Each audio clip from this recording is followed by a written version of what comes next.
Never again should it happen. If Afenyo dare us, you know the best for now. Who be yinedi? Make catch rowa. Texas and Afenyo Markins. What bua pa warrior? Send your beya or the bedile case. No. Sammy Gyamfi, I'm saying we need answer, Papa. Kabe we say you turn soon in Kenya Boka Ghana. And the information I gather is that Dr. Baumia actually asked him to go to court, else he will be removed. As a matter. That's the information I gather. Abusia mame samwo kwaba epiem emra dwumade iso after set minority leader Afenyo Markin esiu Sammy Gyamfi no abusia ensama akototwe aba no esawani ensesam me ena me kacho sese me no kasei Afenyo Markin esiu Sammy Gyamfi nanso wa land itself into trouble quick one yebeborum na information a efreche ba kwadwo opon kroma so adinkomo afache eno achi no ensem bebre ena akwakototwe ede aba his excellency John Dramani Mahama mampani akwakodinkomo bi ede ensem ena mampani ede atudwa NDC amanyekuo no NPP amanyekuo no enkomo bebre ene free ho ba woni nsemfo bi ni aboabo no a yede ni nyina egufom ede ama ahefo baransa na no abusua ense Afenyo Markin asiu Sammy Gyamfi ene Eric Agyei na ensene beto dwa no ense ade na yehu baransa na no oyo screen so a we aye abra Afenyo Markin esiu Sammy Gyamfi no krata no ene da screen so na ense wo se wanya portals biwom wanya portals biwom eti quick one bomodian ne enwura mu ai krata no na da screen so no ehimfo na hu ni se fort no ewo. Okay ma mencha yarefo nyina ha yen call law school yen learned but kakra experience kakra yewo ene kakra ya kai no ene ye de ye adwuma wo sa de ye da screen shi se woremu a ene no de wo boko aduo no ene Alexander Kwamena Afenyo Markins uko ne biography uko ne Wikipedia edi eda hono tie Alexander Kwamena Afenyo Markins aye wo no 1978 eye mebusumi hu ene wo no ni di eda hono no em se uburam e wo Sammy Gyamfi so ni Wikipedia eda hono mo a edi aye de wo Sammy Gyamfi e wo krata mu no eye Samuel Gyamfi tie ni pa Samuel Gyamfi and you make nyina I saw some boa so you can follow na wakwa akọhwe ne make and say no kra na sanye no kra just make your own research so we read here that we are I dey Sammy Gyamfi joy multimedia and have a Peace FM no a edinu yes Samuel Edu Gyamfi na Sammy Gyamfi din no and what dey asiu no they say ya accuse no defendant no plaintiff no edi ene osahene Alexander Afenyo Markins. That's Afenyo Markins. That is Afenyo Markins oboko adu no enti ene na so wanya mistake osahene enka Alexander Afenyo Markins din ho unless say ebia enra na oye say osu Sammy Gyamfi no ene oso affidavit ene o change ye and also can never be possible for say so when you change of name one or publish it ebe person baby aye adwuma no ne ade de bia kodo to ho na officially am yem say for now no edi Alexander Kwamena Afenyo Markins no and as a Markin no say ye de sign na ba be ka ho na ye official minyamu bibia asa and in the first place no ono ankase na osu Sammy Gyamfi no de me hunu okrata anum no ene de makai no Wikipedia no ekire se wa ye mistake wo ampa asemi ba no me ko search Samuel Edu Gyamfi Sammy Gyamfi omanyama gogo for anyi Sammy Gyamfi ene ye de omo yima me omo professor for omo kan university omo ha entina se Sammy Gyamfi no ye mfra no Edu bia ni di ho no and who was Sammy Gyamfi body beba no matter ni din pa no cause Sammy Gyamfi na koye someone ye twa so ne aye ne Sammy and no koye nickname bi and da hono mo so se wo siw ni pet sa na wo de Edu ni be hyemu a ne lawyers no mo ho kwan se defendant no be defendant no ngo enti adena ai uni se enti na ama Afenyo Markin aye Sammy 6 way ho na me ba no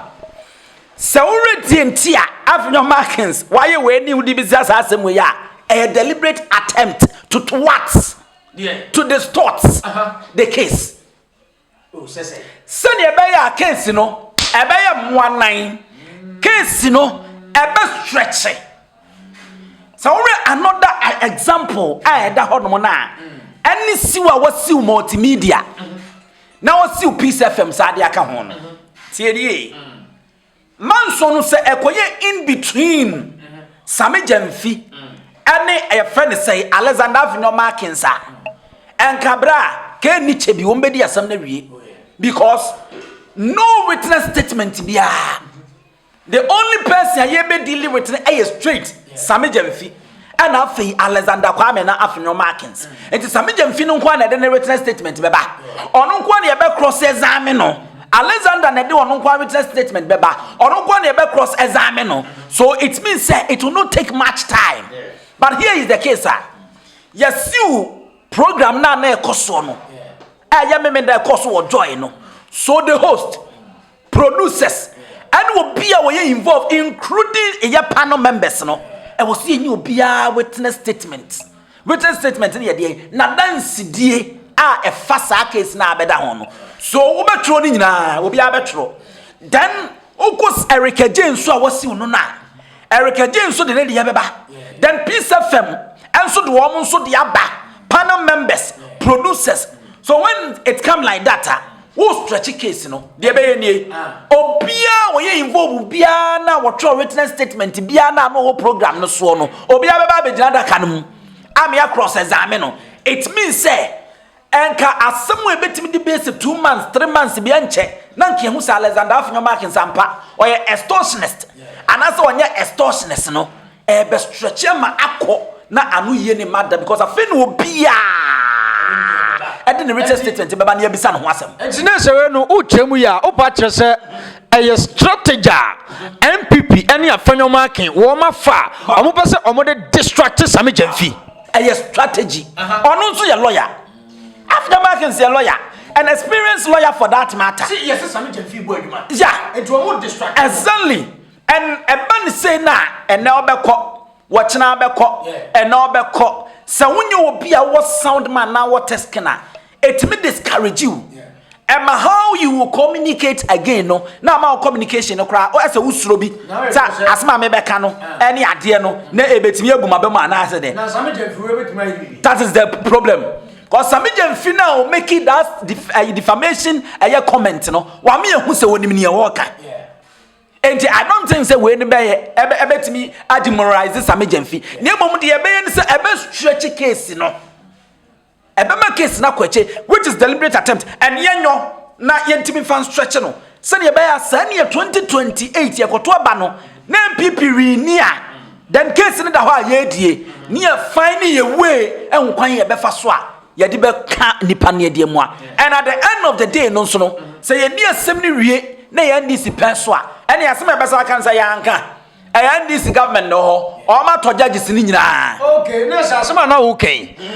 strategy na Afenyo Markin afa enti edino wa hye da ati enti bia ekoko to kra Sammy Gyamfi betumi aka say ade no enyamidin enti ade no say case near foolish case a na Afenyo Markin na mabonten yanka ndisi fo wo ma to judicial service no wo ma yese na ene yate no exactly and again so Sammy Gyamfi lawyers ne ba no mu be kirem ma me ma typical example ma campaign na me say so ampofoa ebinum ye ni APOWAA ebinum so ye ni APOFOWAAH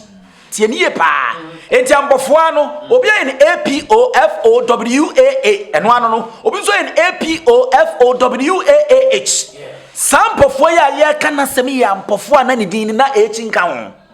and kwadu omode bono na ye ono nso na ya mpa but the ultra na ye plaintiff no ba ye no the h e dia kasa accused person ni din ho and as smart as his lawyers are no ebra case ni dru pompo so ye bebua no e ho no share da edro judges na tanye say eh sa case na ekoso nyanya me client na ne card nie ne passport nie ne particulars nie ne din no eye ampofoa echinka ho ampanya agini hwe mu na kyesa nyi ono a nti wo say case ne foolish case then sa wo pese wo sa to so a you have to go back now sorry writing now yen fufro now didn't dinner eba without a chance and yet na said so they I've never can sign it right now no say indeed say Sammy Gyamfi so nya nre ya de bi ono so akoso affidavit die and wo de aduna kan din ho na ne lawyers ne court no omo ko kirem ne kwahye case na e wo say Afenyo Markin say go back no say ko tena se no say aye risk fufro say ne ode beba na asem ne say akohye ase wo de to time grofo we pa social media ma se social media amma pa masa wan hwe yankofo nko ombebu Ghana chew or the time ye nyina ye nim se osahene akoye emrane yade kan Afenyo Markin din wa ya na omo keke kan de ka ho but in a rare case go to parliament na go check document da ho na go check obi adin ho ho ko na go check right aye 2024 ya wo mo gina wa futu constituency ko check wo mo din wo de me ma un kwete ma un bere pra just google check 2024 afutu constituency parliamentary candidate for both NDC and NPP and now wo mo gina ye edin e beba ka check osahene ka ho. And there's no way you contest as president, parliamentary candidate, even assembly member, they will use a wrong name. Because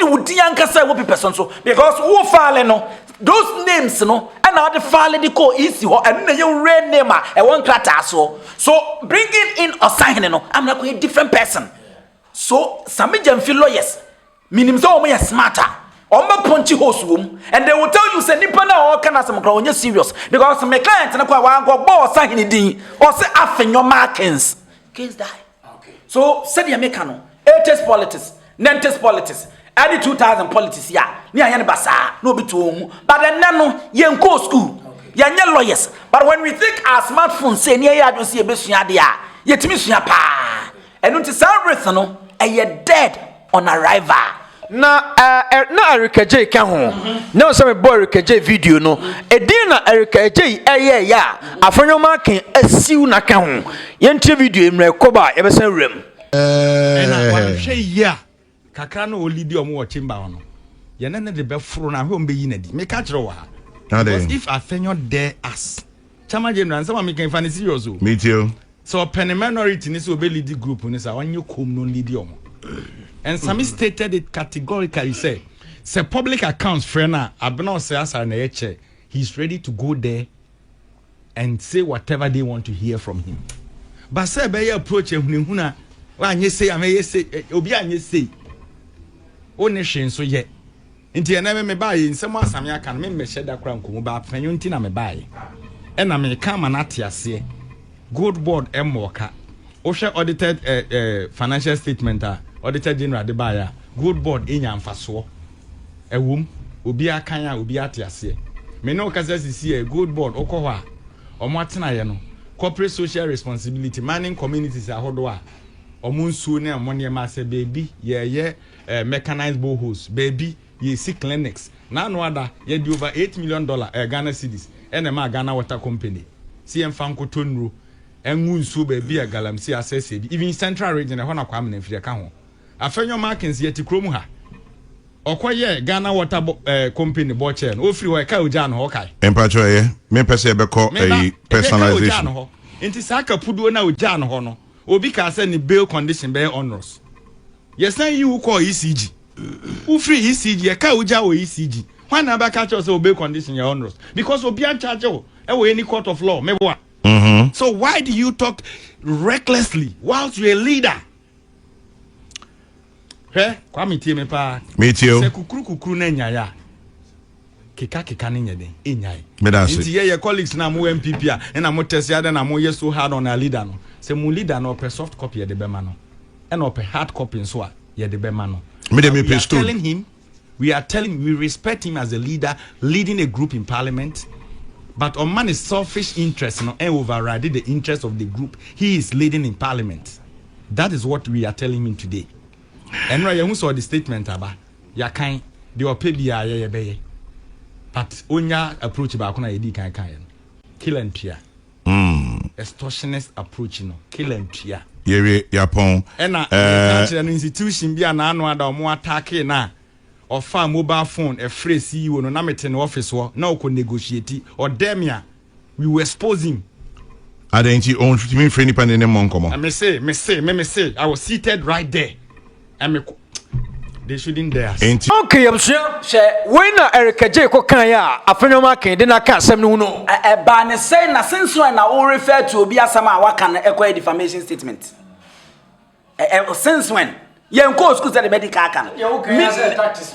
Minim say bia enre ya won assistant laws na. Osede Sammy Gyamfi kan ye no. Menya no grand me pese me keka ho asem kra. Na mum so opese odini doma no ma onye di. And he was telling us the benefit again enya edi afa gold board ho. Ene car wo momoye. Right. So what's you Eric Agyei? Kwame Sefa kan ka ho. Peace FM as a station to manager bekobi. Won so akwakere wa no production team a omudi kokroko ne baaye no omu nyina betro written statement enu na market ne cha no because say ye di asem no a Kwame Sefa kan be ba da kanum bi won be yina no na written statement ya cross examine no ni producers beba Eric Agyei beba and it takes much time won ye affair lawyers ni ye yi bi firim ni ye de bi be hyem ni ye cross examine enti asem anka ye between wo ne Sammy Gyamfi no mo mema mienu and then Sammy Gyamfi na ye board otimi aka wo so mumienu na munim de da montam won siw Sammy no straight now ne Sammy ngwa ngwa jada kam na mo ngwajere because aye law court ni akono ye kokoduru hon ma Sammy be kire de ntia Afenyo extortionist Afenyo kire de ntia wonya extortionist mumienu na mo de ato nti acha 3-6 months na nke di asem na wie but opese otwa tactics no and we antis no de fa ho na case ne stretch here e sha so betimi ato time kakra because according to breaking news and from Kevin Taylor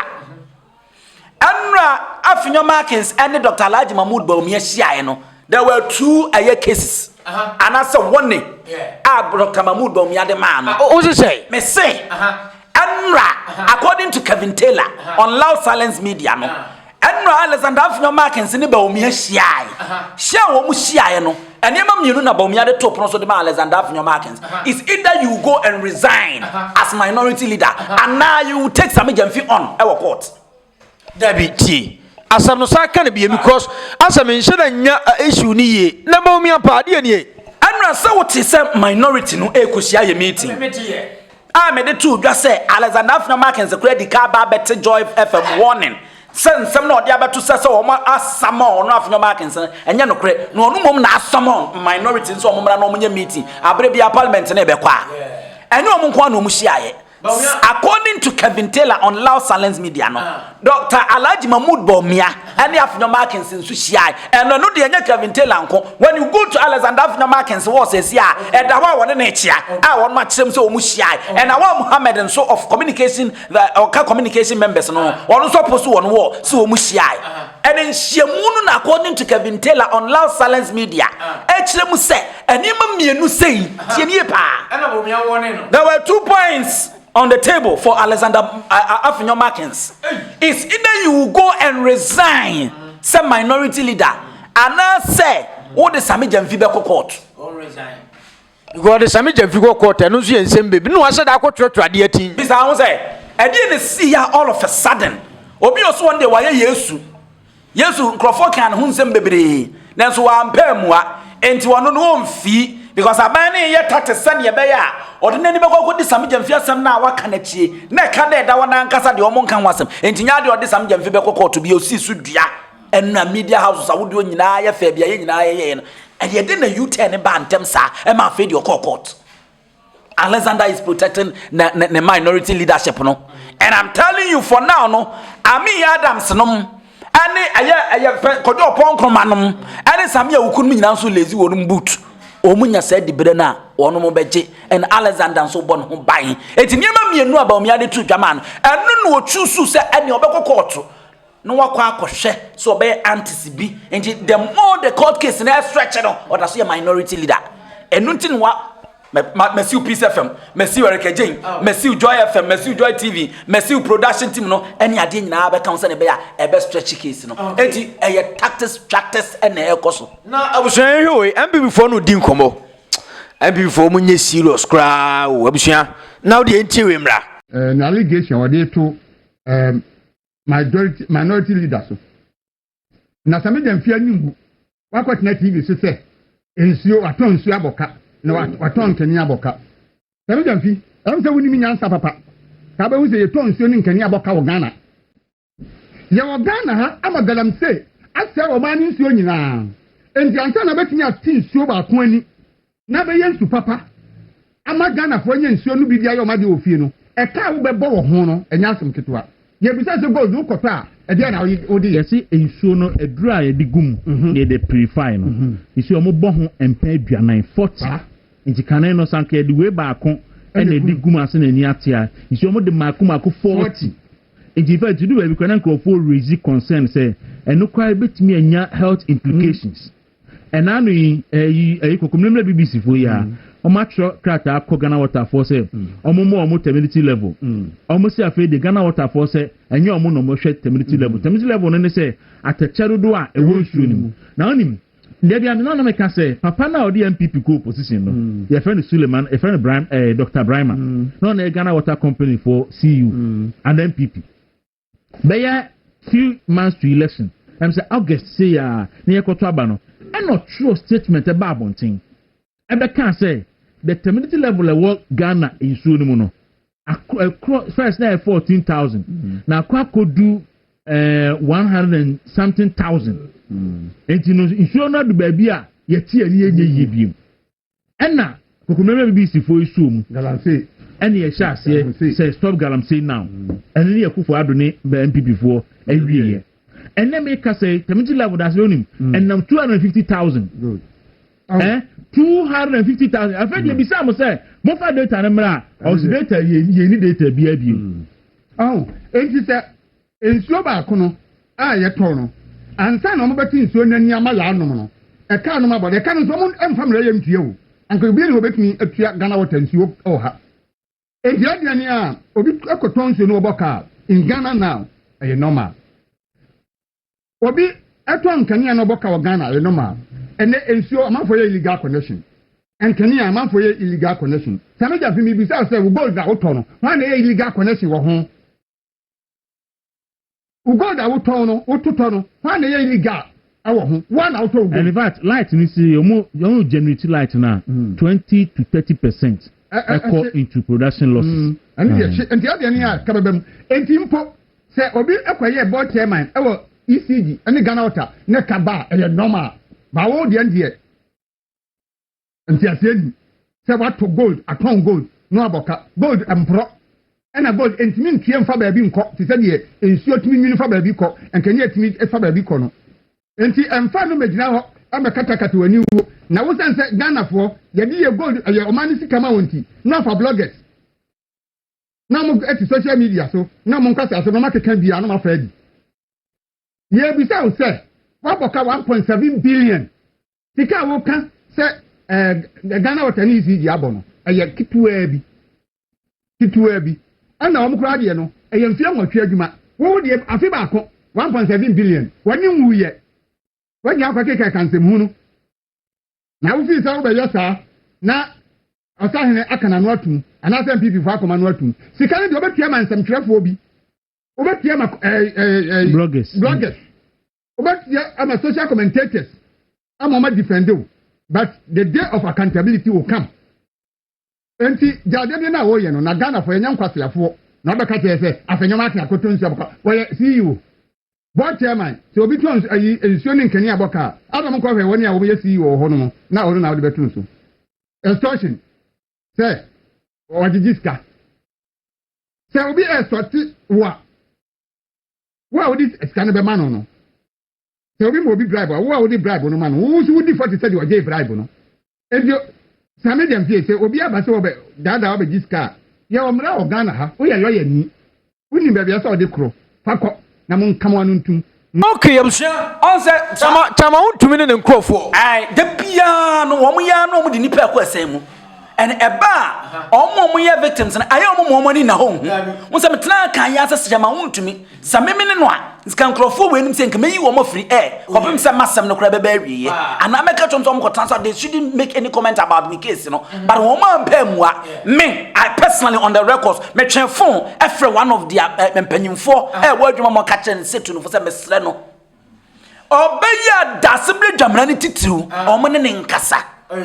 na emsem na fa yewra chema untumi ho no oba nko nkana no ntum obeka nso o make sure say onka de betimi ahye abufuo tie die pa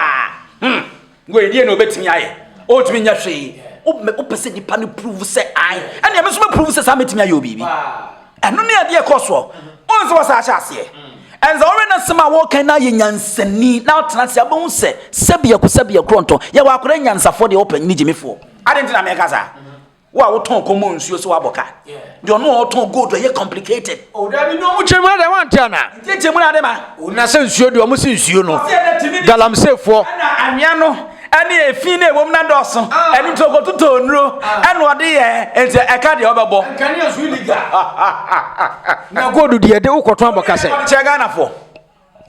memmo wani prepresa mfantre bi so asema enkura microphone mo wani prepresa okoto onuro no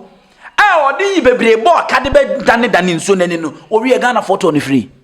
say no say illegal tiame illegal connection wo enti amanfo illegal connection ma yeye no enna de ka ebre Afenyo Markin ne nkrofo ensuo no nso galamse ensuo ya atese atie atese wo man Ghana mu ne ye kan enna afafasia na enti enuro no otode tete ensuo nani no enna amana boka na gold no die na ama Sammy Gyamfi aboka okay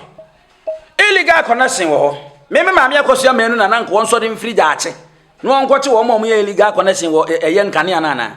o mi bi se wasem no ya no eye maami akosia menu ana 1300 aye containers ana ECG ho ne ma no na wo so ko make sure say temaport no ye yi ni nyina mboa aye de akọ ECG aso ye adwuma enya za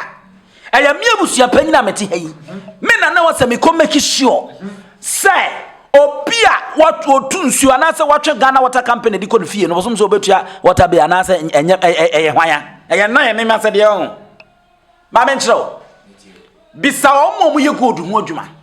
and they will tell you how complicated gold ho adwuma sitie and the issue is say Sammy Gyamfi na abosa aka na I don't have problem so I don't want to admit say Sammy Gyamfi na abosa aka no Bank of Ghana and na abokan and no mu so mbe talk straight to Bank of Ghana, Dr. Jones Asiama.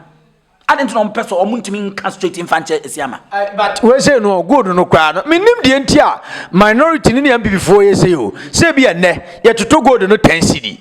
And I mean, Makojiska Bank of Ghana, Bank of Ghana, this kind of bremi. Say go near to turn 10 cedi to qua, to Adiano 9 cedis. Say the answer the qua, a bit me a Tony say. And other man, I'm a koto go to no 9 cedis, no, I'm a debre war. And the true timer, Bank of Ghana, air quanto go to no. That I know matter so cra. Let me try what I say, and the way no friend losses no. Asem nan watch him no. Asem nan watch him no. A typical example, dollar ya. President your friend Senanado anybody me could do 17 no. Unim said there were some people omo hodo bebre digu ho dollars no. Because unim say betimi asa akosoro 17 no kra yanton yanhwe could do 20 ani ayi ne de apie. And unim say san crofon enne omu tirim no. Say ye to aba umbeto aba de NDC. Because omo boka. Omo ton 17 hwe. Say ne be ya nanka be kwa nimu. Na ko do 20 no maton ene abedu 11 10 enti say na free so makuma ko 6 say 5 na free so waboka sunsuro enti say nipa no akono koboka de ne de ko sha aban ne say aban na amna boka simple example no why na no na mdi we de atoso no enti Jesus sabi we ne nya adwuma and when the enti omuntimi and speaking straight to the Bank of Ghana because Bank of Ghana 22 billion is kabai. Yeah, person you about 66 billion. Now we Bank of Ghana about 22. And to the Bank of Ghana, argument no, ebe dead on arrival. It's any infant cautious Sammy Gyamfi because cause Sammy Gyamfi PMMC and they go for all your now your friends about me at the buying. Now $400 million here, and no they were from at 22 no. And the infant call and you know what tackle the asha. But I call we are smoking young sabaku him. It is so be or say, Mary. Ai me ton koko na wie boss e na koko no mu pie enti na me ton boka na wo de also akoton bancha no aboka e de na che so ton bancha aboka ma me ncho de enti obeton bancha obeboka na me ncho de enti wo so ton koko a wo moka koko betimi aka ne se aka ne se bosome kura na ogusu na wo ton wo mu ebeto ne hu se waka ne se ebiem awie boso no so nim nyansa eda no wodi nsuo besa wom na sesi gya so na wo ton tin yesi wo ton koko na aboka no na yegimifo dwuma bie no abetimi ayi wo wiase barade nti na banchiwura de obetimi aboka banchiwura betimi aboka fi se ene so go tu banchin de firi nwuram na de ba na de beku dwa so no na ni nyina nsanne na de kogu akina ade enche mmra no yesi asondaye if there are some people oba sa banchin ompe eti de wusi na nnura na ye 10 cedis na ye kakra bi no ene sa 10 cedis go to amanipa no ontoje so sa de 10 cedis ba ko ka ho na ye 20 enti wo boka but de oton kokoni kwaso tim boka da ebi ni Sammy Gyamfi ne eye akwayi nsam na wo ka no wo ton nsuo ensuo ya to baka o obi o se wo ton nsuo boka na me ka chom si nsu ton pa no ton kokoton wo ton sa ne ma wei na boka onye obi ayo ton fo wo se do tena aton ne no e ma aton ne ma quick one oyo screen de so a wey aye kwadwo opon kroma na ensem ode atodwa na Ghana fo bi di na tem ebi nso bonaba so o say if 50 million cathedral hall got certain people angry, good bought 1 billion loss should make you angrier. Quick one abusia kwadwo opon kroma say o say 50 million US dollars aye di ko tu amana no ese Ghana bufuo dia ene na 22 billion US dollars no e wo se ema Ghana fo bufu more finally aje atum se wo motu amana me problem the have me the power statement we no finally waje atum se wo mudi nsemu no at the 50 million US dollars e ko tu amana of which for now no yenim say 97 but the at the end no say 97 you say 50 the whole is there. And I am the Swaja to Motu Amana at the 50 million US dollars. Nevias one at the 50 million US dollars to Amana. The entire Ghana for boom food to draw. I will go board the so called Minkansa, good board 22 billion losses and say Ghana for Nim say. And when you 1.7 billion dollars. Enti eba Ghana cedis man 22 million but Ghana cedis man and 22 billion no. Ghana for him say enye gold board na aboka no. Ghana for him say a Bank of Ghana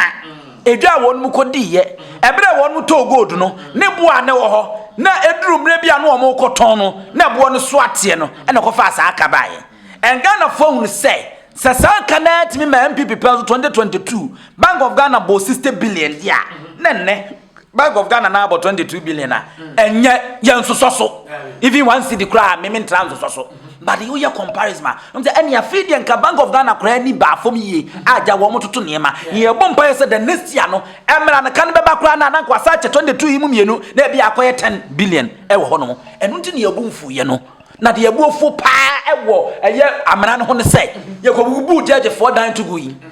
ye ko bubu eye law school down to go yi ye ko bubu private individual eye buildings to go yi judges dan ye see ye na enu 2 years ye ko dwuru go yi ye dwuru go ye no no ye de nimse nka anya hwe ye se ye mpre cathedral but at least ye nimse nka ye mpre also obeye die kasa menke ye wie a tourist attraction na hyase eno nso aye hu sika no nso aye anwie mobile money aye di ene ye bisa no nti na ma ye bufu ye nse ye kotwe goti ye nya ntwa na era ne ye pie to ka wansam fie na enti we say no MPP fo hu ni se galam say de Ghana fo busifu omo ene National Cathedral ye koto 2024 abai kura say na Ghana fo bu asiafu no omo se nka ye ntane sa bufuo na nkodo mama ne na ban so ya ma na nya sekura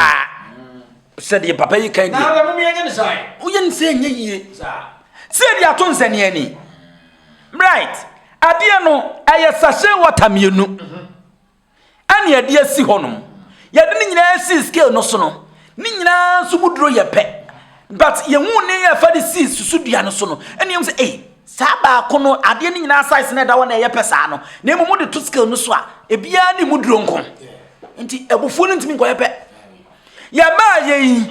wo de kodo $17 he na wo bia wono de abedu 11 ye ne na ebufu ye pe wo the interest rate ekodu 30% he na obi an interest rate ye 14 no ye ma no ne na ebufu ye pe wo the inflation ekodu 53 and inflation no enu time enti eden ye ma wo no say nipa no ne na ebufu ye pe Yeah, to adia wu twa wo ho aba. Ni ato ade no buomu. Ene be se ko 2 years ni ye hu bi. Enti ye de ne ni se nipa no ekoye pe. Ne san cathedral na ye sa ka kire ne se oba mu onto aso no wo ba ye puru onkoto aso. E de ne me ye bufu ni ne eye pe. Ne mpo ekoche wo de. Enti kakra ma bosu yi e kire se munyina ye hu mu abonte se mu ye political party. And political party be a main objective is obeying the political power. Hey, sir. And you inform to Susudia no skill no so. Nian Susunian she. Say be a one mudrono ebe pa. And only at the end is it also. And the NPP also. And you won't say previous administration no. And the current administration sound woman to scale so won't say woman ya political party. Nanso baako e mo du che baako. And a baako mo ha e che baako. Asam na ni. Sam na marry no. Enti mi nkoye pe. Emma ni nye yie. And I want me for so be answer be anyama ni nye pe. Emma ni nkoye yie. Quick one. Mampani John Dramani Mahama akwa kudin komobi ewo ewiase man nyina so na eno achi no akoto twensem aba onim se nansen Israel ai America ene Gaza ho anwan entoko omasesa fe so eno nanam so ama mampani akwa akoko demo ama Ghana fo bi yema hye wo mu the way ewiase any Africa amanfo bo mampani so aba so na se ano odin quick one yentie mra ne ekoba abusuya bechim. We must even learn from the lessons of history. I mean, we talk about the Holocaust today, we still talk about it because never again should it happen that millions of people are put in railway trucks and sent into gas chambers and gas to death. That was horror, you know. But we can't forget it. If we forget and we don't acknowledge what happened and all pledge that we will work to not make it happen again, it could happen again. But isn't it happening again? Mr. President, when you look at what's going on in Palestine, you look at Gaza, you look at the West Bank. What would you call it? It's what it is. Is it a genocide? I said it works like a duck, it looks like a duck, it's a duck. It's a genocide. Of course. Because, I mean, look at the number of people who have been killed. Of course, we condemn what Hamas did, killing 1,300 Israelis.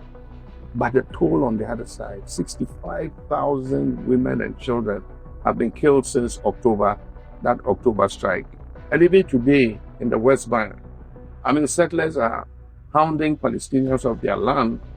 and they go create the problem with families that have been settled on that land for many years. And then they go and tell the Israeli authorities that the Palestinians are, you know, attacking them, and the IDF, Israeli Defense Force, comes without asking any questions, joins the settlers to brutalize the Palestinians, you know. You talk about the need to reform the global system. International justice is a key part of it, isn't it? Exactly. Does this demonstrate the double standards that we see today? When you compare the situation in Ukraine and the situation in Gaza, can we ever talk about justice anymore? It's not the first time. It's been with us. I mean, look at the fight against apartheid. Until the ANC and the freedom fighters of South Africa, together with the frontline states, put a lot of pressure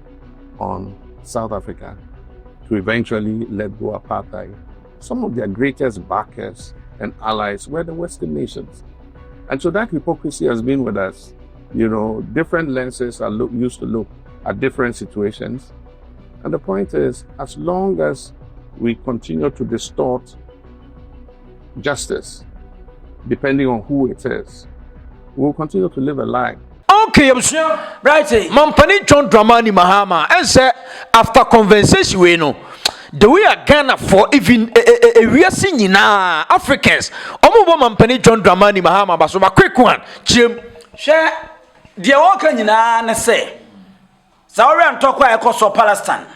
Israel, and enipa bebre ahwe wo mo kra na ye free bibi genocide enu bi na akoso no eye awudie a ensem fata wo se sososo enti awa no awudie mampani oh ya ense wonra sa etutu asem ya ekoso no it takes obi oye bold no otumi akasa because I come here say the most powerful houses no omo nyina ye involved including Russia, including US, including your friends say China nom any ade nyina North Korea nom nyina wonom ta chire ena sa ne ma na ekoso enti so wo ye oman bi anase mampanyin anase wo ye panyin bi a obi esuo so obetimi aka ne gwam se de mampanyin aka ne ne no eno ne abaso body bebra wo ye no so make amatena ha aka se unnecessary and ade ba kwa ye meden se bra mampanyin kasa no odika etsia Palestine se on so se wo mudi kai kokum Israel for nipa besa hasan ye kire but se wonre Israel retaliation na wo mukum nipa bebru se 600 ene ye kire 6000 ye kire ye ma enkwada ene ade ka ho a okfre ne se eye genocide